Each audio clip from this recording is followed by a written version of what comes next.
Hey everyone, welcome to Logan's Mosh Pit. Glad to have you here. Do me a favor and please subscribe if you haven't already. Today I'm stoked to provide you with another episode of my favorite bands from A to Z. One letter at a time, I intend to finish the entire alphabet. Just a reminder, the last episode leaned toward Led Zeppelin. That brings us to the letter M. All right, we've officially made it to the halfway point.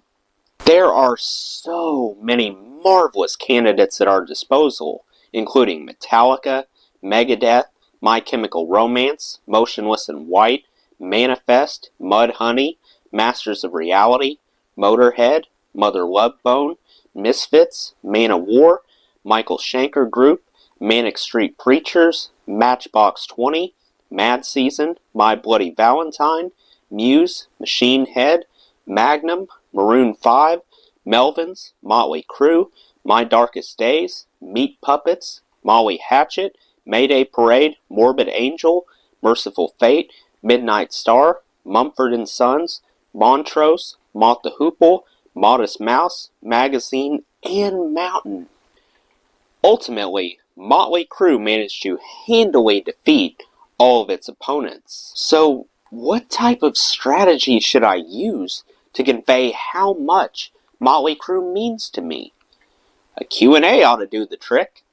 Imagine the very real possibility that I crossed paths with a fellow Motley Crue fan and we started chatting about the band.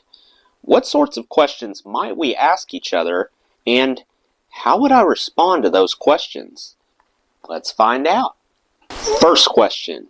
When exactly did I become a fan of Motley Crue? I discovered Motley Crue around 2017. From there, I proceeded to learn a few of their guitar licks, thoroughly enjoyed the Dirt documentary, and noticed Vince Neil on Cameo. I think each of those aspects played a key role in strengthening my commitment to Motley Crue. Next question. What's my favorite song by Motley Crue? An absolutely delightful deep cut called Dancing on Glass shatters my expectations when I listen to it. I can't understand why it has only tabulated a meager amount of views. It boggles my mind that Dancing on Glass wasn't able to resonate like Home Sweet Home. If it were up to me, I would make sure that Dancing on Glass got the ample radio airplay that it deserves, and that it stayed in the set list permanently. Next question. What's my favorite Motley Crue album?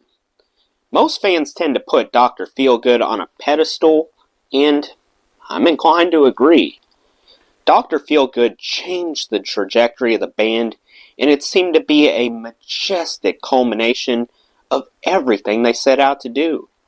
Next question. Who's my favorite member from the lineup? I'm particularly fond of their drummer, Tommy Lee. I'm drawn to his impressive abilities, distinctive tattoos, and laid-back personality. Based on numerous interviews I've looked up, Tommy appears to be quite down-to-earth, chill, and carefree. I bet he would be a fun dude to hang out with. Next question. Have I attended a Motley Crue concert? No, I haven't. As of late, the quality of Motley Crue's performances have diminished significantly. Unfortunately, Vince's vocals aren't up to snuff anymore. He really let himself go. As a result, I'm not eager to hear them play live.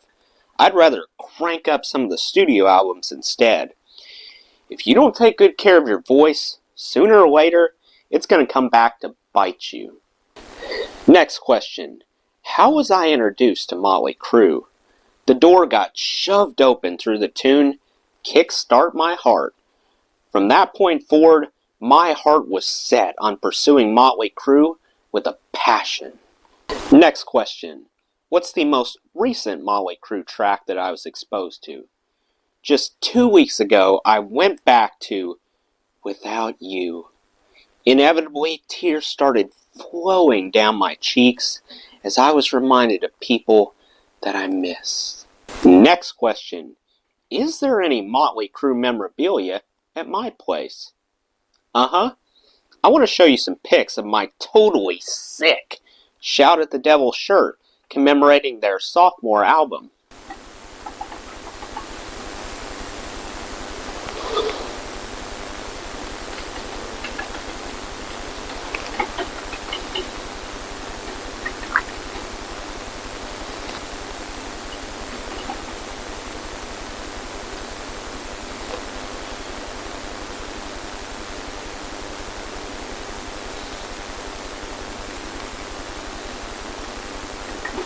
Last question.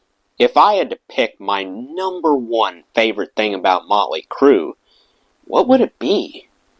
It would probably be how they weren't content with simply emulating rock music to a crowd. Motley Crue took things a step further and wholeheartedly accepted the precarious rock and roll lifestyle. Regardless of any potential drawbacks that could occur, they've remained utterly devoted to upholding the stereotypes associated with rock stars. They're 100% authentic. The fabulous Dirt documentary elaborates on their wild antics throughout the 80s in a fascinating way. Well, now you know my favorite band that starts with the letter M. Is your favorite band also Motley Crue? Or someone else? Let me know in the comments. That does it for today's video, guys. I hope you enjoyed. Make sure to like, comment, and subscribe if you haven't already. I really appreciate the support. I'll see you next time. Till then, rock on.